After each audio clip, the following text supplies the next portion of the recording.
right, welcome back to the Hours. I'm Tyler. This is Mark, and this is part 2 of our Rose series deep dive. We're featuring the Rose series at this stage, and if you're listening to this, months later, it's still going to be relevant to you. Our goal is to help coaches understand how to install Rose series better. We think every coach should have it as part of what they do offensively. If you want to understand more about how we define offense, check out last week's episode. And I have some more hard hitting questions for Mark, the Rose series expert, on how he has learned to install, teach, develop Rose series over his time running it. Mark, you may have shared this last week. Refresh us. When was the first year that in the first iteration that you ran or taught Rose series? Like how long ago was it? 12 years ago, I guess. The 12 years ago. 2012, 2013 seasons when we started implementing. Mark, ask me how long I've been running Race in Space. How long have you been running Race in Space, Tyler? My whole life. Okay, so we uh, yeah, I actually think so, even as a player. Okay, it's just that's what my coach said. I never ran the offense. I was like, yeah, I'm developing my own. That would have been a great answer all through high school and college. That was not my answer. There it was like, let me cook, but the answer was I'm developing my own offense. All right, here is your next question. What are three no small things? What are three no small things? And defining that is, um, we believe, and I would say that savvy coaches believe, that there are no small things. And oftentimes it's the small things, the nuances of teaching, which is why we're doing this subject in this podcast, because we believe there are no small things. Someone may have seen a random video on social media about Rose series, and they saw a diagram of a fingers cut, and they're like, I know Rose series. And both Mark and I would say, um, no, you don't savvy Rose series. You don't like have deep knowledge. That's what savvy is like you don't have deep knowledge of Rose series yet. Neither do I, and neither does Mark. We are progressing and getting deeper knowledge at all times. I learned things about Rose series last night as we were installing it. I learned how to install it better last night in my practice.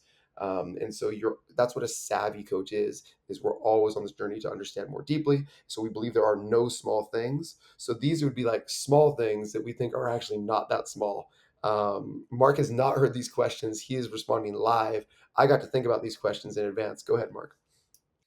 Yeah, I've got my notebook, jotted a Yeah. couple notes down here as you were talking. So thanks for giving me a sec. Okay, the little things aren't little. So what are things that are not little in Rose series that are often overlooked? Number one is, can we reshape the floor? If you can't reshape the floor, you can't get back in the Rose series. Think if you primarily create your advantages with a ball screen, how often do you come down and run one ball screen and create a 9 or a 7? Very few, right? That's going to be like 10% or less of your possessions. So a lot of coaches will say, Coach, we're running fingers and we're not creating an advantage. I'm like, well, they're varsity too, right? They're on scholarship too. They're getting paid too, whatever it is. You're gonna have to get back into your action, and you can't do that unless you reshape the floor. Reshape meaning, can you get back to your spacing template that you run Rose series from? Player perspective is key here. Most of the players that we're coaching, either because they played for us last year or because they have come up through traditional coaching, think in terms of plays. And the moment that they run an action, their habit is to go back to, oh, this is like a play. And throughout their experience, plays are run for shots. And that is why they have this ingrained impatience to score off of the first action they run in Rose series. I battle that every single day with these players that are bouncing back and forth between our club team and their school team or coming into our program for the first time. And so, I mean, they just want to, even if the advantage is small or it creates no advantage or the advantage peters out, it's very difficult for them to get in the mindset of, oh, let's just reshape the floor and run an action again. Because they're like, oh, we just ran the play. We're supposed to shoot it now. Play before shoot goes back to our conversation last week, which is what do players want to do on offense? They want to shoot. And so they see everything through that lens of shooting. We're trying to retrain players to see everything through the lens of advantage, right? Advantage before shot. And so if we can reframe that lens, then it's easier to reshape the floor. We talked last week as well. Layer two in race and space is space and then hunt. If we can elevate spacing so that we can make easy and quick passes as a priority above shooting, above running an action, well, then they will more likely shape the floor because that's what they want. They want to shape the floor. Shape equals space, space equals ball movement, and that allows them to trust the pass to create the advantage. Yeah, you said something really, really good. Advantage before shot. I will go one more layer before that is spacing before advantage, Yes, yes, advantage before shot. So yes. we talked last week about the importance of spacing, right? And you just said it, space and then hunt. So can we create space immediately on the change of possession? That's what racing the arcs gives us. Then do we either arrive with advantage in transition? Well, then we're arriving in dominoes and we're probably going to get a nine or a seven. If we don't, we need to create an advantage through an action. Where our actions come from, row series. And then when we create an advantage against row series, now we're back to hunting nines and sevens. So that's kind of like the cycle of a possession, or just make those your principles of play: spacing, advantage, shot selection. You can teach the entire game of basketball through those three principles. All right, Okay. Mark, question before you go on to your next one. Okay. We talked last week about offense being your priority of principles, each layer in the race and space offense or drive and space offense, um, or the new RDS system, which we won't talk about right now. It prioritizes these principles through layers. I'm examining the layers right now of race and space, and I've got a question for you. What would you prioritize higher, as in first, as in order of teaching, which should equal order of importance? Shots and reads, which is teaching our shot scale, primarily nines and sevens, or playing the advantage game? Because we do have spacing as layer number two, but layer three is shots and reads, and layer number four is the advantage game, which is creating advantage. Which would you actually teach first, the advantage game or shots and reads? It's a good question. I usually default to teaching backwards. So if it's spacing advantage shot, I would likely start with shot selection. But Because the that's the way I outcome. yes, but the way I do that is through skill. First and foremost, we're player development, right? We're developing the best players because offense is an application of skill once you create an advantage. When we're neutral, we're not really utilizing like skill unless you're considering anything that can be learned a skill. But we're usually, like you said, we're getting to an action. Once we get that action, now we're applying our skills. Can we shoot it, drive it, or move it? Can we make the right reads and decisions? Those are all part of our player development. So I would start with shot selection, but I would teach that through our player development. So, can we finish nines? Can we finish sevens? Can we recognize the difference between an eight and a nine and a five and a nine and so on? Okay, let me give you a more specific question. Would you choose a player? You can only choose one of these two players. Player A understands shot selection, but not advantage. Player B understands advantage, but not shot selection. Which player do you want? I'll go with the first one because if they understand the outcome, I think it's going to be easier for them to understand advantage. They'll be able to connect. Okay, like I'm getting this shot. I'm getting a nine because we have a big advantage. This is a five, or maybe wherever you are in the shot scale.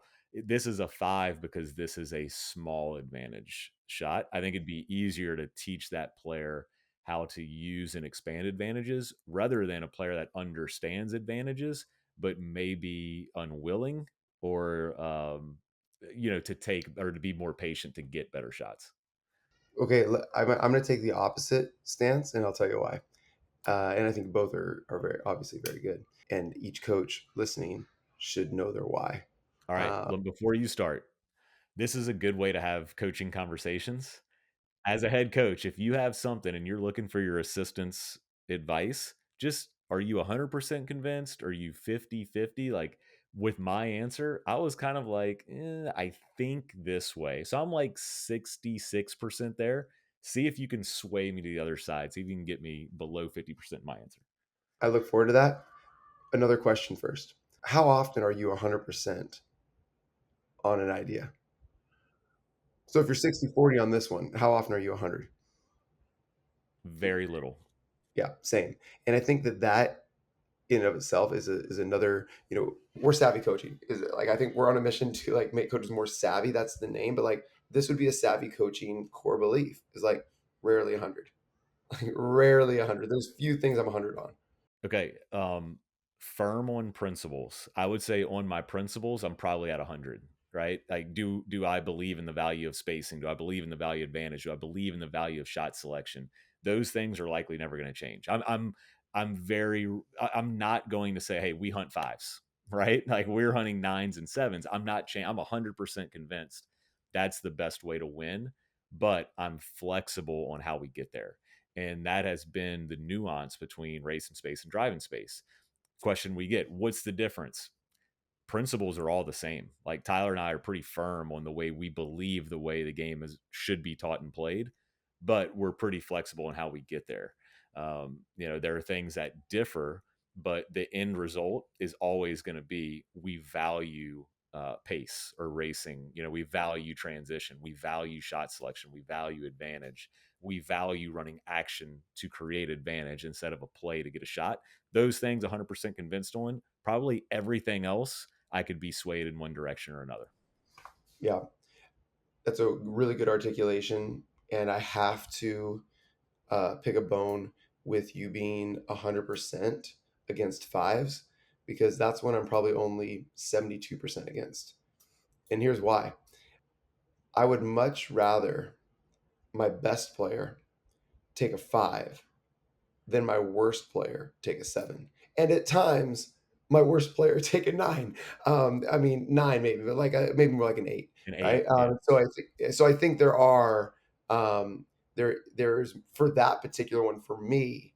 That's probably one that I'm less 100% on. Now, in general, which was the point you were making, Yes, yeah, right? yeah. I just wanted to share that one thing of nuance, which I think impacts like why even on our principles, I would still only cap out at 99%.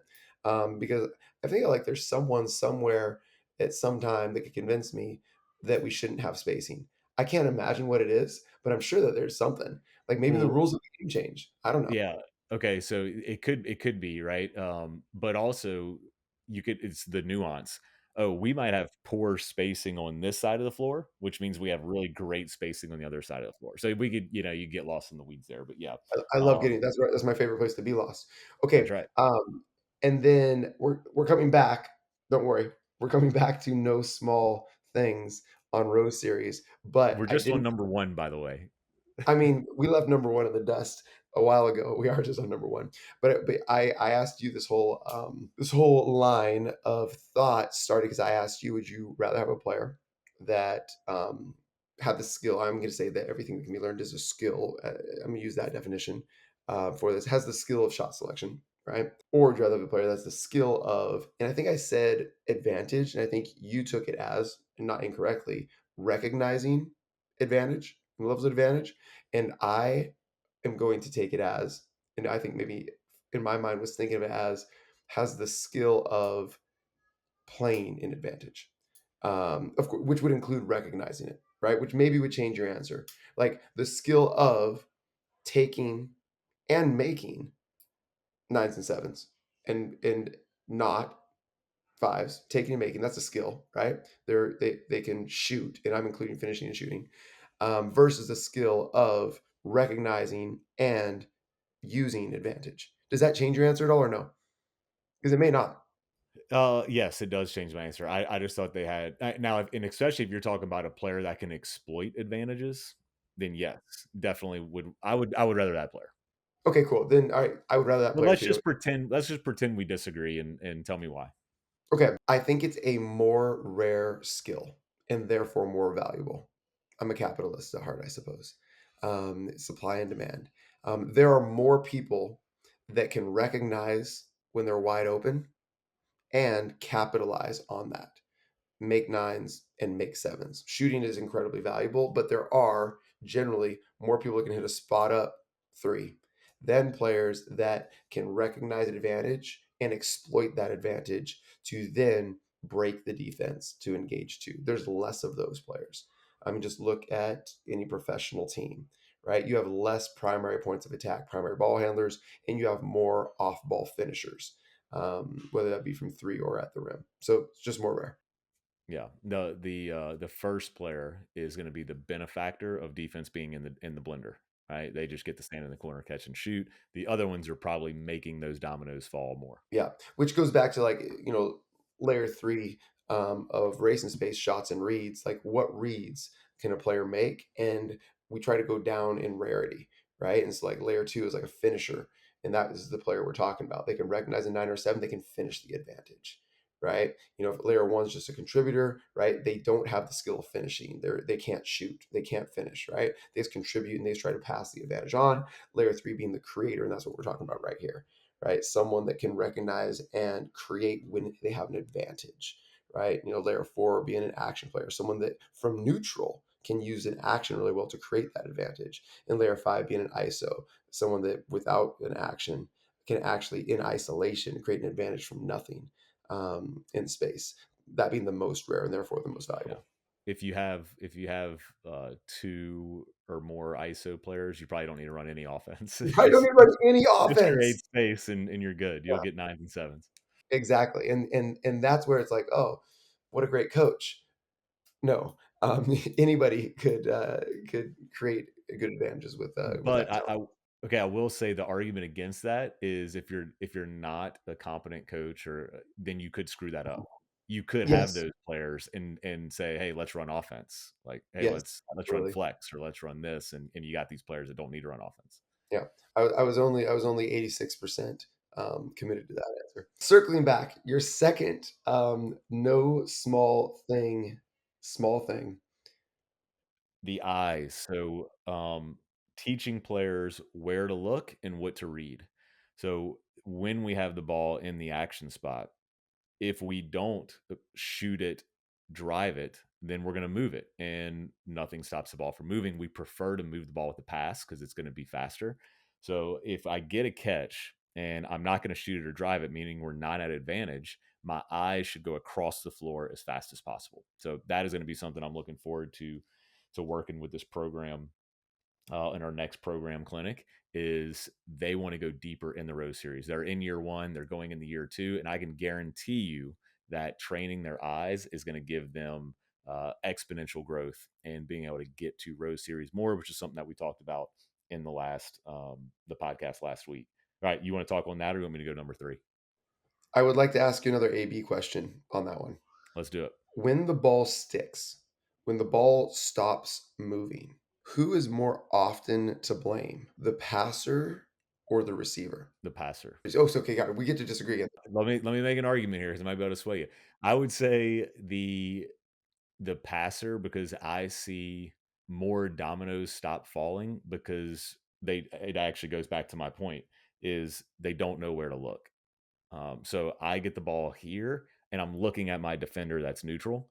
So now I'm going to triple threat or I'm just kind of looking for anybody to get open instead of saying, no, no, no. When I get the ball here, if I don't have an advantage, my eyes now go there. Again, pattern recognition might be from a down up over or from a click where we're going two out on the perimeter, but your eyes should be able to tell you where to go next. And I found if you solve that problem or teach players where to look, then the ball continues to move.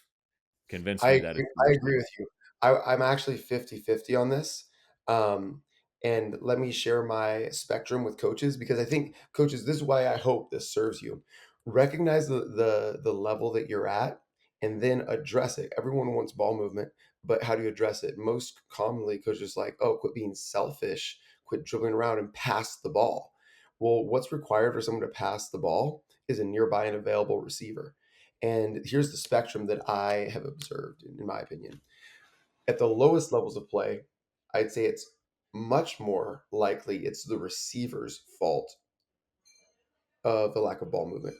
There are not nearby, open, available receivers that are actively moving towards the basketball in a position to actually even receive the basketball. Um, if they're open, they're far away from the basketball. With a very difficult long pass that a player can't see or make. At the lowest levels of basketball, players really want to get rid of the ball, and they end up getting tied up with a jump ball because there's no one to pass it to because everyone's running away from the ball. At the highest levels of basketball, the ball handlers are so skilled they could get a shot whenever they want to. They can get a shot off.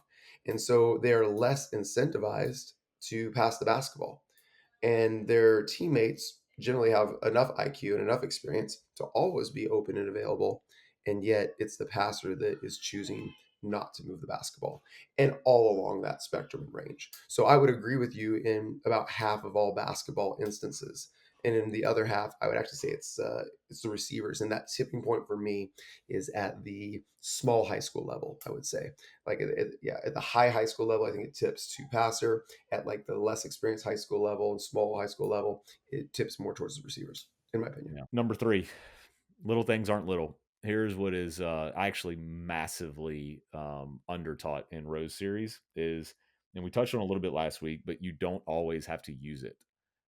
There are times where it's kind of like, think about it this way, like we don't always have to use the ball screen. What makes good ball screen offense to me is a third of the time we use it, a third of the time we refuse it, a third of the time we don't even set it. We're ghosting or slipping out of it.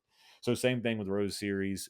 You always have the option to swing the ball through a single gap. That's in the Rose Series mini course, talking about how we move the ball through single gaps and what that unlocks for your offense. But if you're willing and able to swing the ball through single gaps in Rose Series, it's going to unlock a whole nother angle of attack in ways that you can create advantages and not be predictable in your offense, where you're just kind of like going through just pattern of drive, pass, drive, kick, pass, drive, kick, because that becomes scoutable because it's repeatable. That I did not have that one on my list, and that's been one that I've missed, but I won't miss it any longer. So thank you for highlighting that one for me. What percent would you say would be a default for coaches? What percent of passes, action spot to action spot, should trigger a Rose series action out of 100? If you're neutral, I would say, should you run the action on the pass? I would say most of the time, right? If you have advantage, you don't need to, right? There is no cutting. We cut or set a screen to create an advantage. If we're already there, we're just moving it, right? We're just in dominoes. If we're neutral, I would say we need to get to the action like almost 100% of the time, because we need to create the advantage as fast as possible. But we don't necessarily have to use it with the dribble. So I think that is where the kind of has the disconnect of early Got it. adopters. So you might say, let's get the action. Let's pass it, run our fingers cut, but the ball handler doesn't need to attack that gap. They can hit the Yeah. fill. Yes. And the ratio for that is, it depends on what your flavor of offense you want it to be. If you've got a bunch of dudes or dudettes that can take people, and they're a bunch of creators, or even ISO players, go with it. Like, you could probably attack more than, almost 90% of the time. But it goes back to roles and reads as well. If I'm a more of like a shoot it or move it player, then I'm driving less often. Or if I can't go to my weak hand, every time I get a fingers cut going to my left hand, I'm just going to swing this thing, because let's let Tyler get a turn here, because I'm trying to stay away from what I'm not good at. I'm trying to play to my strengths. I've had to tell some players to do that, right? Hey, look, we both know that you're not comfortable going left.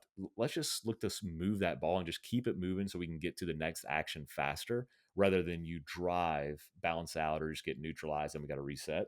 But I've also had to tell players, like, hey, you're on the floor to attack big gaps. I don't ever want you passing up that opportunity when we're in Rose series. So you get a nice blend by you clarifying your player reads. But I would say for me, it was probably like 60-40. We wanted to use the action and Rose series to attack that triple gap right away. But the beauty in it is, if I move the ball, the next player is attacking space there too. So every pass in drive and space, and I'll say even Rose series, because they're so intertwined, that every single pass is going to create a big gap and a small gap, which gives players options. Option A, drive through big gap. Option B, drive through small gap. Just like what actions they choose in Rose series, I don't care which one you do, just do one decisively, like fun, fast, and free. Are you getting to that decision fast? And you're free to make that decision yourself? Let's just get to it so we can have fun and attack big gaps and put pressure on the rim. Okay, that is my big golden nugget from this conversation. Don't use it. And then for coaches, I think the nuance that you really want to examine is how do you define player roles and help explain to each individual player when they should not use it? Hey, Mark, don't use this when you're going to your left. Hey, Tyler, don't use it ever. Or Tyler, only use it if like the Red Sea parts and you've got a straight line drive to the rim for a nine. Um, you know, Claire, don't use it at the end of the game when there's 20 seconds left. We want to make sure we save it for Luca or whatever. So I think those conversations that will provide the ratio of not using it, as opposed to trying to teach everyone to not use it 40% of the time, right? It's more of a player led uh, read conversation. All right, beautiful. All right, here's my three real quick. And my third one was kind of your bonus one about being fun, fast, and free. Is another F word, force. A no small thing. Make your rows, cuts, screens, movements with force as opposed to jog. The force with which you move will determine the size of the advantage you create. Move with force. If you just jog through it, not a lot of force. And I mean, this is very very common for people to say like, "Oh, your rim cuts, right?" Like we got a rim cut with force, but it's the same thing. Run a row series with force. Also, force for the ball handler. If you're gonna that, so we were talking about like using the Rose series cut or screen or space in fan or whatnot. Like ball handler, don't wait. Go with force. Like go right away. Is like a very small thing, but it's not small at all. The longer you wait, the smaller the advantage. Do you want to add to that one, Mark? Yeah, I mean, playing with force, I think, has been like a buzzword in the last few years, especially at the NBA. But and when you said that, it just connected a dot for me. This past weekend, I was at an AAU tournament, and shout out to number three on the Louisiana Kings, Number Kings with a three. Z. Yeah, number three on the Louisiana Kings, Kings with a Z, obviously, because it's Yeah, AAU, so can't ballers. have an S, right? But Skills. this dude played with force, man. And I was watching him, and it's instantly one of those things where you can tell, like, oh, this is probably their best player. And he just made this one play where he just drove, and it was just like this, such a powerful finishing move that I'm just like, man, that dude plays with force. So I would go like, yes. And you talked about like your cuts with force, like everything is with force, but a good way to decide, am I using this rose action or am I swinging it, is, am I playing with force or not? Like if you're not going to play with force, go. And I've used the sticky language of my turn, your turn. Every time Tyler touches the ball, it's probably not his turn. Defense is neutral. He might not have optimal space. He might have two single gaps around him. It's somebody else's turn. So when you swing it or you get to an action, what you're telling a teammate is it's your turn. So my turn with force, without force, your turn. Shout out to number five, and I can't remember the name of the team, like a top EYBL team, best female point guard, high school point guard I've seen play live, maybe ever. And like just like this little blonde girl, but like force, absolute force. Everyone on the floor felt her picking up 90 feet, always around the ball on rebounds, like help, Caitlin Clark pull ups from range, directing everyone vocally, like so much force when they defended, when she drove, when she shot, like maximum force. Um, every dead ball was just hunched over, exhausted, but didn't stop once like force. Like and there were, I don't know, 40 D1 coaches watching this game. And I was sitting with them talking with shout out Derek Wynn, UC Irvine, talking with one of them. And I mean, the force that that player played with had everyone watching her. And so, coaches that are listening, if by chance a player that's listening, coaches, like if you teach a player to play with force, it's going to stand out to a good coach that they hope to eventually play for at the next level. And I mean, force, playing with force is a skill that just like it just travels, it stands out. I mean, I'm sure you can think of like all the players that you ever coached that played with force. They're the ones that had the chance to play at the next level. The ones that Yeah. didn't. It doesn't matter, Actually, you know, how skilled they were. yeah, I was gonna say, actually, the players that, like, come to mind when you say play with force are the ones that are still playing professionally. So even before you said they'll have a chance to play professionally, I would also say this: if you're not teaching or creating an environment of fun, fast, and free, it's gonna be very difficult for your players to play with force because that is, like, decisive. I know what I'm doing. There's little thought, and I'm unleashed to make this play.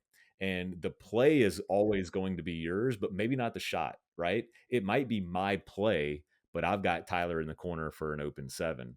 Uh, the play is ours, right? The shot may not be yours specifically. So I'm, if I'm you gonna want, start teaching. I'm gonna start teaching force. So I talked about Dick DeVinzio, kind of like my basketball mentor initially. He loved to make up words in order to communicate using sticky language to communicate an idea.